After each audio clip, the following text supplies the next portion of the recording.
ನೆಲಮಂಗಲದಲ್ಲಿ land ಮಾಫಿಯಾಗೆ ಬೆಚ್ಚಿ ಬಿದ್ದಿದ್ದಾರೆ ರೈತರು. ಎಕರೆಗಟ್ಟಲೆ ಜಮೀನು ಖರೀದಿ ಮಾಡ್ತಾ ಇರುವಂತಹ ಉದ್ಯಮಿಗಳು ಇದೆಲ್ಲವೂ ಕೂಡ ಕಂಡಿರುವಂತಹ ರೈತರಿಗೆ ಒಂದು ರೀತಿಯಾಗಿ ಶಾಕ್ ಆಗಿದೆ. ಈಗ ಜಮೀನು ಮಾರಾಟ ಮಾಡದ ರೈತರ ಹೊಲಕ್ಕೆ ದಾರಿ ಈಗ ನಿರ್ಬಂಧ ಮಾಡಲಾಗಿದೆ. ಲ್ಯಾಂಡ್ ಸುತ್ತ ಗೇಟ್ ಹಾಕಿ ಕಿರುಕುಳ ಕೊಡ್ತಾ ಇದ್ದಾರೆ ಅನ್ನುವಂಥ ಆರೋಪ. ಶಿವಗಂಗೆ ಸಮೀಪದ ಕಂಬಾಳು ಗೊಲ್ಲರಹಟ್ಟಿ ರೈತರ ಗೋಳು. ರೈತರಾದ ನಾಗರಾಜ್, ಬೈಲಮ್ಮ, ನಾಗಯ್ಯ ಜಮೀನಿಗೆ ದಾರಿವೇ ಇಲ್ಲ.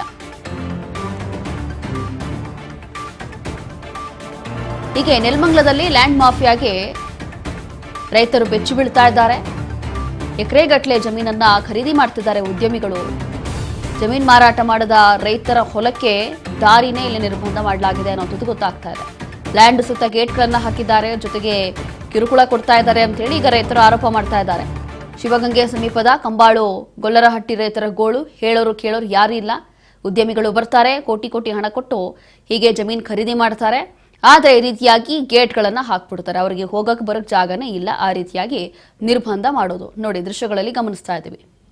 ಈ ಗೇಟನ್ನು ಹಾಕಿರುವಂಥದ್ದು ರೈತರಾಗಿರುವಂಥ ನಾಗರಾಜ್, ಬೈಲಮ್ಮ, ನಾಗಯ್ಯ ಜಮೀನಿಗೆ ದಾರಿಯೇ ಇಲ್ಲ ಅನ್ನುವಂಥದ್ದು ಈಗ ಗೊತ್ತಾಗ್ತಾ ಇದೆ. ಈ ಒಂದು ಗೇಟ್ಗೆ ಈಗ ಅವರು ಕೂಡ ಲಾಕ್ ಹಾಕ್ತಾ ಇದ್ದಾರೆ. ದೃಶ್ಯಗಳಲ್ಲಿ ಗಮನಿಸ್ತಾ ಇದ್ದೀವಿ. ಉದ್ಯಮಿಗಳು ಬರ್ತಾರೆ, ಇಲ್ಲೇನೋ ಮಾಡಬೇಕು ಅಂತ ಹೇಳಿ ಕೋಟಿ ಕೋಟಿ ಹಣ ಕೊಟ್ಟು ಖರೀದಿ ಮಾಡ್ಕೊಂಡು ಹೋಗ್ತಾರೆ. ಅದಾದ ನಂತರ ಈ ರೀತಿಯಾಗಿ ಮೆಂಟಲಿ ಡಿಸ್ಟರ್ಬ್ ಕಿರುಕುಳ ಕೂಡ ಕೊಡ್ತಾ ಇದ್ದಾರೆ ಅನ್ನುವಂಥ ಆರೋಪ ಕೂಡ ಕೇಳಿ ಬರ್ತಾ ಇದೆ. 70 ಎಕರೆ ಭೂಮಿ ಖರೀದಿಸಿದಂತಹ ಚಿಟ್ಟೇಬಾಬು ವಿರುದ್ಧ ಈಗ ರೈತರು ಕಿಡಿಕಾರ್ತಾ ಇದ್ದಾರೆ. ಜಮೀನು ಸುತ್ತಲೂ ತಂತಿ ಬೇಲಿ ಹಾಕಿದ್ದಾರೆ, ಬೃಹತ್ ಗೇಟ್ ಅಳವಡಿಸಿ ಕಿರಿಕ್ ಮಾಡ್ತಾ ಇದ್ದಾರೆ ಅನ್ನುವಂಥದ್ದು. ಸಿಂಗಲ್ ಗೇಟ್ ಮೂಲಕ ಮಾತ್ರ ಓಡಾಡಕ್ಕೆ ಅವಕಾಶ ಮಾಡಿಕೊಟ್ಟಿದ್ದಾರಂತೆ. ಕೃಷಿ ಕಾರ್ಯಕ್ಕೆ ಅಡ್ಡಿ ಆಗ್ತಾ ಇದೆ ಅಂತ ಹೇಳಿ ರೈತರಿಂದ ಆರೋಪ ಕೇಳಿ ಬರ್ತಾ ಇದೆ. ಅಧಿಕಾರಿಗಳು ಸ್ಥಳ ಪರಿಶೀಲನೆ ಮಾಡಿ ಕಾನೂನು ಕ್ರಮ ಕೈಗೊಳ್ಳಬೇಕು ಅಂತ ಹೇಳಿ ಈಗ ಒತ್ತಡ ಹಾಕ್ತಾ ಇದ್ದಾರೆ.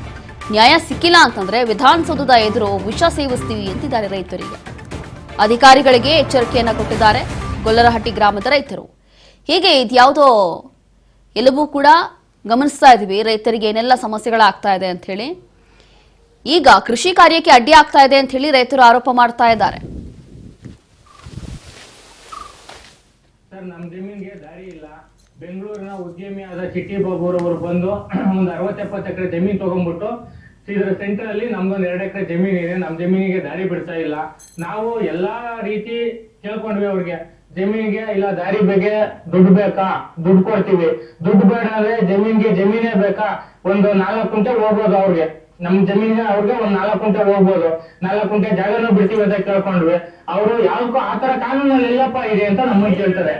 ಇಲ್ಲ ಬೇರೆ ಕಡೆ ಜಮೀನ್ ಕೊಡ್ಸಿ, ಜಮೀನ್ ಮಾಡಿಕೊಳ್ಳಿ, ನಿಮ್ ಅನುಕೂಲಕ್ಕೆ ಜಮೀನ್ ಐತೆ ಜಮೀನ್ ಮಾಡ್ಕಿ, ನಮ್ಮ ಅನುಕೂಲಕ್ಕೆ ಕೊಡ್ಸ್ಕೊಡಿ ಅಂತೆಲ್ಲ ಕೇಳ್ಕೊಂಡ್ವಿ. ಆತರ ಎಲ್ಲಪ್ಪ ಐತೆ ಆ ಕಾನೂನಲ್ಲಿ ಅಂತ ಕೇಳ್ತಾರೆ. ಹಂಗಂತ ಅಂದ್ರೆ ಏನ್ ಅರ್ಥ? ನಾವು ಜಮೀನ್ಗೆ ಹೋಗೋದ್ ಬೇಡವಾ?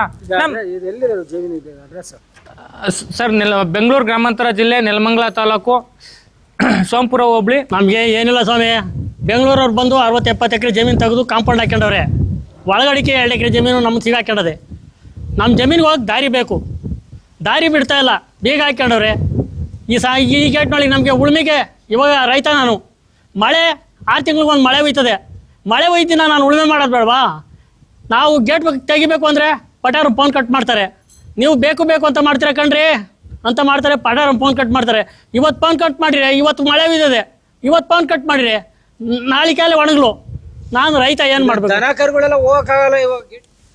ಮತ್ತಷ್ಟು ಡೀಟೇಲ್ಸ್ ಕೊಡ್ತಾರೆ ನಮ್ಮ ಪ್ರತಿನಿಧಿ ರಾಘವೇಂದ್ರ. ಹೀಗೆ ಎಲ್ಲವೂ ಕೂಡ ಜಬರ್ದಸ್ತಿ ನಡೀತಾ ಇದೆ ಅನ್ನೋಂಥದ್ದು ಈಗ ಗೊತ್ತಾಗ್ತಾ ಇದೆ. ರೈತರು ಹೇಳ್ಕೊತಾ ಇದ್ದಾರೆ, ಈಗ ಮಳೆ ಬರುವಂತ ಸಂದರ್ಭದಲ್ಲಿ ನಾವು ಕೃಷಿ ಮಾಡಬೇಕು ಅಂತ ಟೈಮಲ್ಲಿ ಗೇಟ್ ಹಾಕೋದು ಅಥವಾ ಕಾಲ್ ಮಾಡಿದ್ರೆ ಕಾಲ್ ಪಿಕ್ ಮಾಡಲ್ಲ, ನಿರ್ಲಕ್ಷ್ಯ ತೋರಿಸ್ತಾ ಇದ್ದಾರೆ. ಏನಕ್ಕೆ ಯಾರು ಈ ತರ ಎಲ್ಲ ಮಾಡ್ತಾ ಇರೋದು? ಸಂಬಂಧಪಟ್ಟಂತ ಅಧಿಕಾರಿಗಳು ಏನ್ ಮಾಡ್ತಾ ಇದ್ದಾರೆ ಅಂತ? ಖಂಡಿತ ರೋಶ್ನಿ, ಏನು ಅಂತಂದ್ರೆ ಬೆಂಗಳೂರು ಗ್ರಾಮಾಂತರ ಜಿಲ್ಲೆ ನೆಲಮಂಗಲ ತಾಲೂಕಿನಲ್ಲಿ ಏನು ಅಂತಂದ್ರೆ ಇದೊಂದು ಸರ್ವೇ ಸಾಮಾನ್ಯ ಆಗ್ಬಿಟ್ಟಿರುವಂತದ್ದು. ಯಾಕೆಂದ್ರೆ ಸಿಲಿಕಾನ್ ಸಿಟಿಗೆ ಹತ್ರ ಇರ್ತಕ್ಕಂಥ ಹೆಬ್ಬಾಗ್ಲು ಅಂತಾನೆ ಕರೆಯುವಂತ ಒಂದು ನೆಲಮಂಗಲ ತಾಲೂಕಿನಲ್ಲಿ ಈಗಾಗಲೇ ಲ್ಯಾಂಡ್ ಮಾಫಿಯಾದಂತ ಏನು ಬೆಂಗಳೂರಿನಲ್ಲಿ ಇರ್ತಕ್ಕಂಥ ಕೆಲವು ಉದ್ಯಮಿಗಳು ಇಲ್ಲಿನ ಒಂದು ಸ್ಥಳೀಯವಾಗಿ ಏನು ಗ್ರಾಮ ಪಂಚಾಯತಿ ವ್ಯಾಪ್ತಿಯಲ್ಲಿ ಗ್ರಾಮಾಂತರ ಭಾಗದಲ್ಲೇ ಹೆಚ್ಚಾಗಿ ಒಂದು ಲ್ಯಾಂಡ್ ನ ಖರೀದಿ ಮಾಡಿ ಒಂದು ಅದು ಮುಟ್ಟುಗೋಲು ಹಾಕೊಳ್ಳುವಂತ ಒಂದು ಸಂಚನ್ನ ರೂಪಿಸ್ತಿದ್ದಾರೆ ಅಂತಾನೆ ಹೇಳ್ಬೋದು.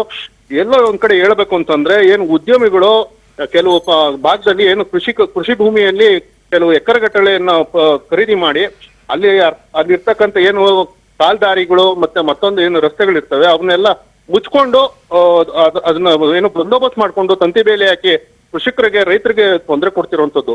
ಯಾಕೆ ಅಂತಂದ್ರೆ ಈ ಸುತ್ತಮುತ್ತಲು ಭಾಗದಲ್ಲಿ ಇರ್ತಕ್ಕಂಥ ಏನ್ ಕೃಷಿಕರು ಇದ್ದಾರೆ ಕೇವಲ ಒಂದು 2 ಎಕರೆ 5 ಎಕರೆ ಈ ರೀತಿ ಒಂದು ಏನು ಬಿಡದಿ ಟೌನ್ಶಿಪ್ ಏನಿದೆ ಆ ಒಂದು ಅದೇ ಮಾದರಿಯಲ್ಲೇ ಇಲ್ಲೂ ಕೂಡ ನಡೆಯುತ್ತೆ. ಅಲ್ಲಿ ದೊಡ್ಡದಾಗಿ ಒಳ್ಳೆ ರಾಜಕೀಯವಾಗಿ ನಡೆಯುತ್ತೆ ಅಂತಂದ್ರೆ ಇಲ್ಲಿ ಕೆಲವು ದುರುದ್ದೇಶಗಳಿಂದ, ಯಾಕೆಂದ್ರೆ ನೆಲಮಂಗಲ ಅಂತ ಅಂದ್ರೆ ಈಗಾಗಲೇ ಭೂಮಿಗೆ ಚಿನ್ನದ ಬೆಲೆ ಇರುವಂತದ್ದು. ಈ ಸುತ್ತಮುತ್ತಲು ಏನಿದೆ ಈ ಶಿವಗಂಗೆ ಭಾಗ ಮತ್ತೆ ಸೋಲದೇವನಹಳ್ಳಿ ಭಾಗ, ಸೋಲೂರು ಭಾಗದಲ್ಲಿ ಕೃಷಿಕರು ಜಾಸ್ತಿ ಹೆಚ್ಚಾಗಿರೋದ್ರಿಂದ ಒಂದು ಲ್ಯಾಂಡ್ ವ್ಯಾಲ್ಯೂ ಜಾಸ್ತಿ ಆಗಿದೆ. ಯಾಕೆಂದ್ರೆ ಹೆದ್ದಾರಿ ಈಗಾಗಲೇ ಚತುಷ್ಪಥ ರಸ್ತೆಗಳೆಲ್ಲ ಬರ್ತಾ ಇದಾವೆ. ಸೊ ಹೀಗಾಗಿ ಲ್ಯಾಂಡ್ಗೆ ಒಳ್ಳೆ ಬೆಲೆ ಇರೋದು.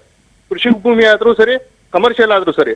ಆದ್ರೆ ಇದನ್ನೇ ಒಂದು ಉದ್ಯಮವಾಗಿ ಮಾಡ್ಕೊಂಡಂತ ರಿಯಲ್ ಎಸ್ಟೇಟ್ ಉದ್ಯಮಿಗಳು ಈ ರೈತರ ಜಮೀನ್ ಪಕ್ಕ ಏನಾದ್ರು ಜಾಗ ಖರೀದಿ ಮಾಡಿದ್ದಾರೆ ಅಂತಂದ್ರೆ ಇಲ್ಲದ ಲಿಟಿಗೇಷನ್ಸ್ ಮಾಡಿಸೋದು, ರಸ್ತೆ ಏನೋ ಒಂದು ಕಾಲ್ದಾರಿಗಳನ್ನ ತಡೆ ಹಿಡಿಯೋದು, ಬೇಲಿ ಹಾಕೋದು, ಅವ್ರಿಗೆ ತೊಂದರೆ ಕೊಟ್ಟು ಆ ಜಾಗನ ಖರೀದಿ ಮಾಡೋ ಮಟ್ಟಕ್ಕೆ ಬರಬೇಕು ರೈತರುಗಳು. ಆ ರೀತಿ ಒಂದು ಸಂಚನ್ನು ರೂಪಿಸಿ ರೈತರ ಕೃಷಿಕರ ಜಮೀನನ್ನ ಕಿತ್ಕೊಳ್ಳುವಂತ ಒಂದು ಸಂಚನ್ನ ರೂಪಿಸ್ತಿದ್ದಾರೆ ಅಂತಾನೆ ಹೇಳ್ಬೋದು. ಅಲ್ಲದೆ ಈ ಒಂದು ಮಳೆ ಆಧಾರಿತ ಒಂದು ಏನು ಶಿವಗಂಗೆ ಭಾಗ ಇರ್ಬೋದು, ಮತ್ತೆ ಕುದ್ದೂರು ವ್ಯಾಪ್ತಿಗೆ ಬರ್ತಕ್ಕಂಥ ಸೋಲೂರು ಭಾಗ, Okay. ಅಲ್ಲಿನ ಕೃಷಿಕರು ಕೂಡ ಇದೊಂದು ಸಮಸ್ಯೆ ಎದುರಿಸ್ತಿರುವಂತದ್ದು. ರೋಶ್ನಿ, ಥ್ಯಾಂಕ್ ಯು ರಾಘವೇಂದ್ರ, ನಿಮ್ಮೆಲ್ಲ ಡೀಟೇಲ್ಸ್ಗಾಗಿ.